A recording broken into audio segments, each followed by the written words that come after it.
चाची के तू रहला हो दहिया अरे की पिया जी के तू रहला हो दहिया अरे उठला लहरिया पोरे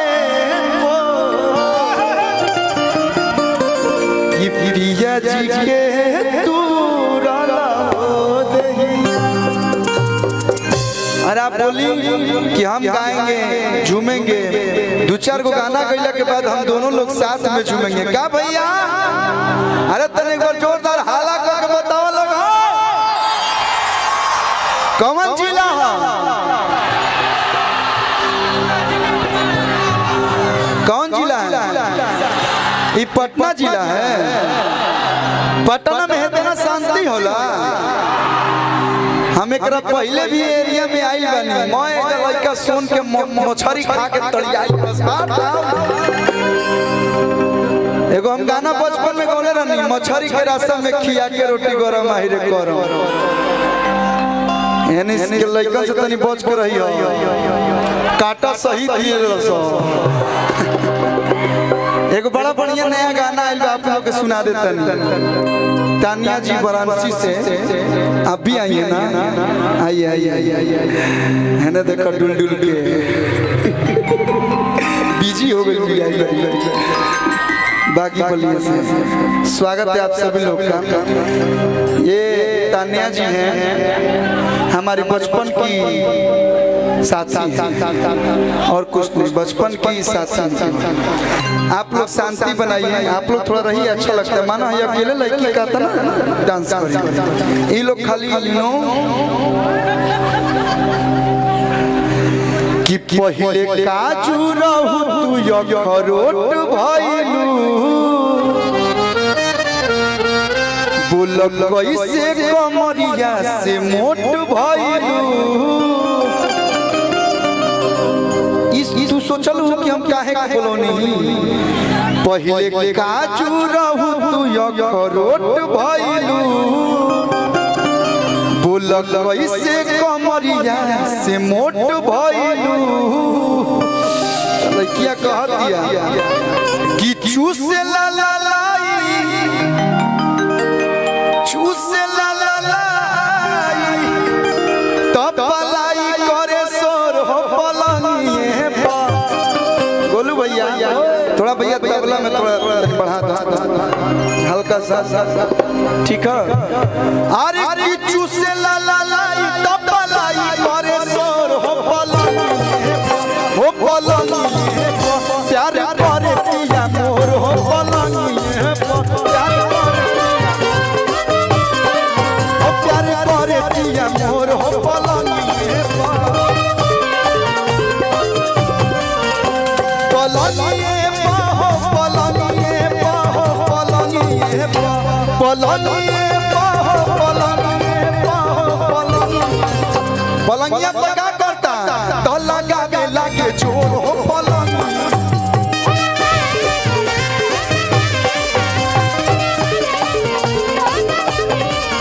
पहले काजू रहू यखरोट भइलू, बोलो कैसे कमरिया से मोट भइलू। पहले काजू रहू यखरोट भइलू, बोलो कैसे कमरिया से मोट भइलू। ई कबो कमर से मोट नहीं हो सकता, तू हमेशा दुबराइले रहे।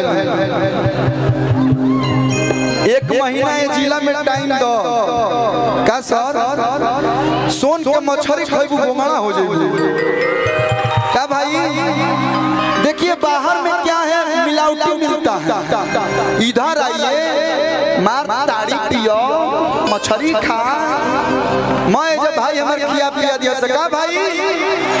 अरे की चूसे ला ला लाई, तब पलाई करे सोर हो पलंगिए पर। थोड़ा सा आप लोग हटाइए कि चूसे ला ला लाई, तब पलाई करे सोर हो पलंगिए पर, हो पलंगिए पर। प्यार करे पिया मोर हो पलंगिए पर, प्यार करे पिया मोर हो पलंगिए पर।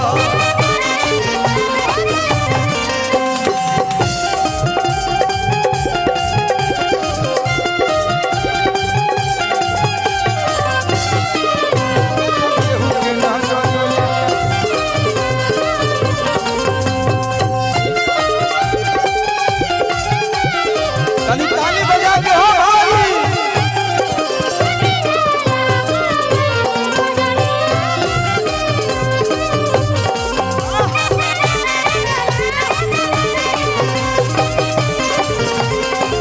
ए भैया औरतिया कह दिया सत्या भाई खाली मरद होई तबे मोटवा देलो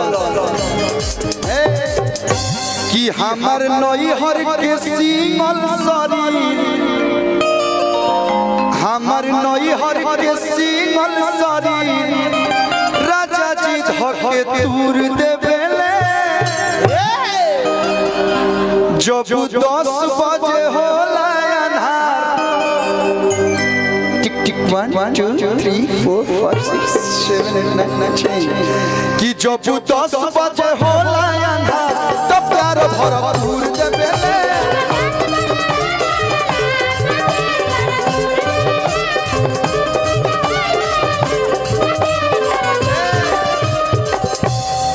कि सेव पसटावे लागे सुगनियन ठोर हो पलंगिए पर। सेव पसटावे लागे सुगनियन ठोर हो पलंगिए पर, हो पलंगिए पर। प्यार करे पिया मोर हो पलंगिए पर।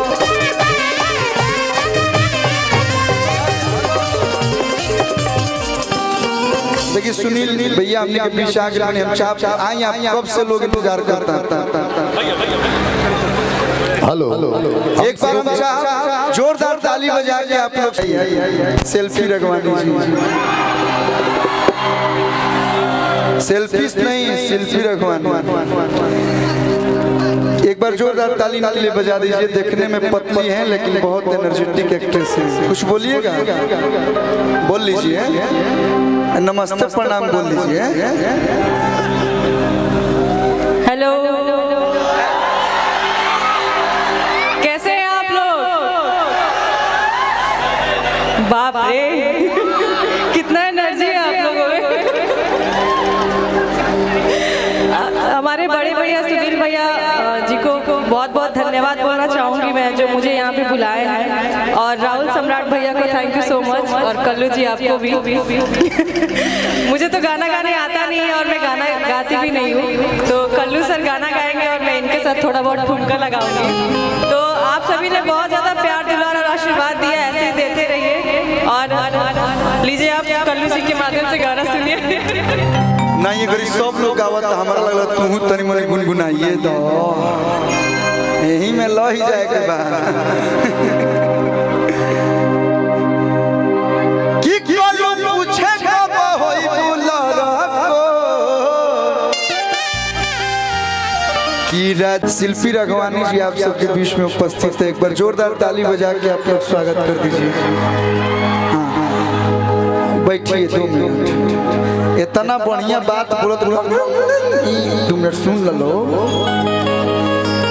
ये एगो सच्चाई बा, ना चेहरा पर चार्मिंग रही ना रुआ लोग के केहू साथे जाई, जे आई बा ओकरा जाए के बा।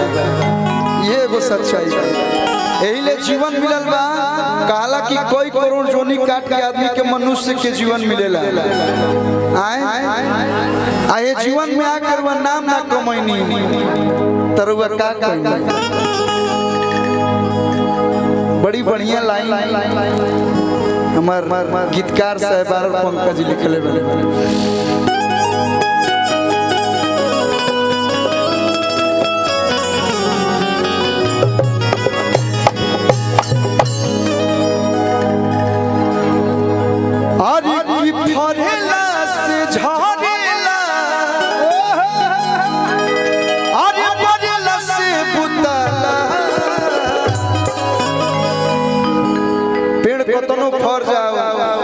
कतनो काहे ना महंगा होके एगो आम 500 रुपये के मिले, लेकिन जब ओकर समय हो जाए तो चुइए जाए। अरे की फरेला से झरेला कि बरेला से बुताला कि धर्मशाला दुनिया कि धर्मशाला दुनिया एगो यवेला एगो जाला धर्मशाला दुनिया एगो यवेला एगो जाला धर्मशाला दुनिया एगो यवेला एगो जाला फरेला से झरेला फरेला से झरेला फरेला से बुताला धर्मशाला दुनिया एगो यवेला एगो जाला धर्मशाला दुनिया एगो यवेला एगो जाला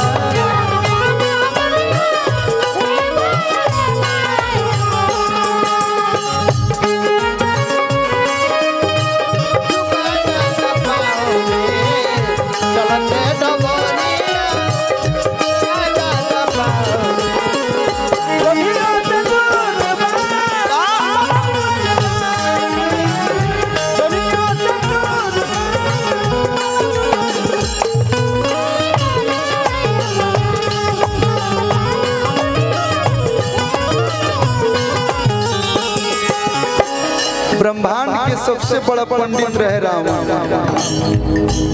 महाराज उसको कोई मार सकता था वो अपना भविष्य जानते थे कि हमको एक दिन जाना अभी राम जी के हाथ से ही जाना ना चाहते हो भी वो गलती किए लेकिन गए केहू अमर नहीं थे जो सोचा था कि हम अमर बानी ये दुनिया में केहू अमर नहीं थे रावण लेखा ज्ञानी दुर्योधन अभिमानी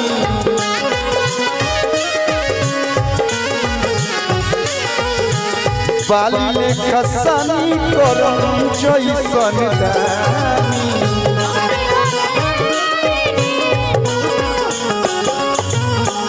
रावण लेखा ज्ञानी दुर्योधन अभिमानी बाली लेखा सानी करम जैसन दानी केहू के निशाना नहीं केहू के निशाना नहीं हो चले भेटाला केहू के निशाना नहीं हो चले भेटाला कैला के बाद कुछ रहेला केहू के निशाना नहीं अरे तब हो चले भेटाला कि धर्मशाला दुनिया एगो यवेला एगो जाला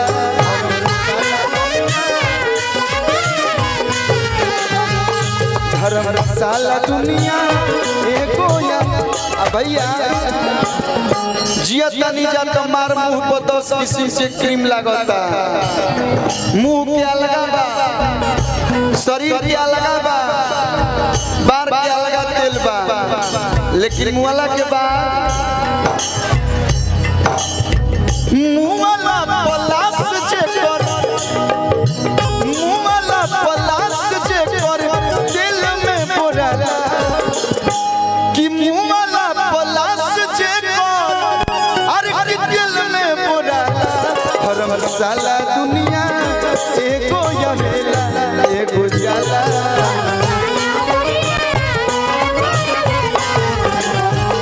धर्मशाला दुनिया एगो यवेला एगो जाला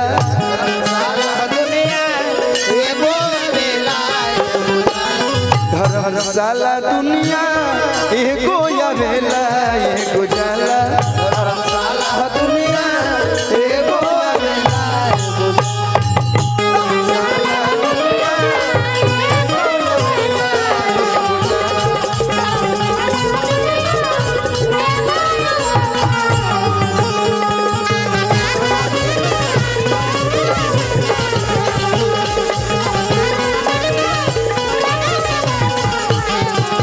कि धर्मशाला दुनिया अरे एगो यवेला एगो जाला तो सच्चाई है बाबा काहे कि आज हम जौन भी बानी सबसे पहले रउआ लोग के तो प्यार बने रउआ लोग के बिना कलाकार अधूरा बने। लेकिन हमारे बाबूजी ही अपन सब काम धाम छोड़ के, हमने के 4 भाई हैं जा, वो 3 गो भाई पर ज्यादा ध्यान ना दिले, लेकिन चौथा हम हैं, मझिला हम हैं। शुरुए से हम तनी कमजोर लइका रहे, रउआ लोग के प्यार पर दूध दही माठा खनी तगड़ा हो गए।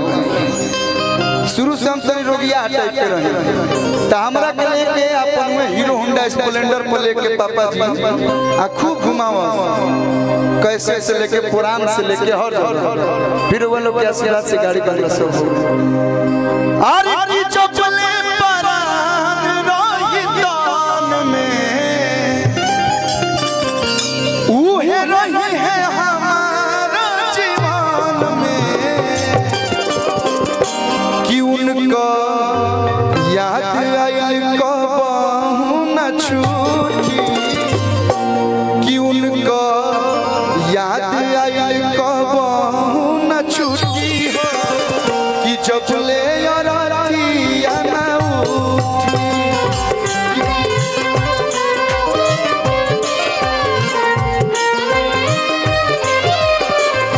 कि उनका याद आयल कबहू न छूटी हो, जब ले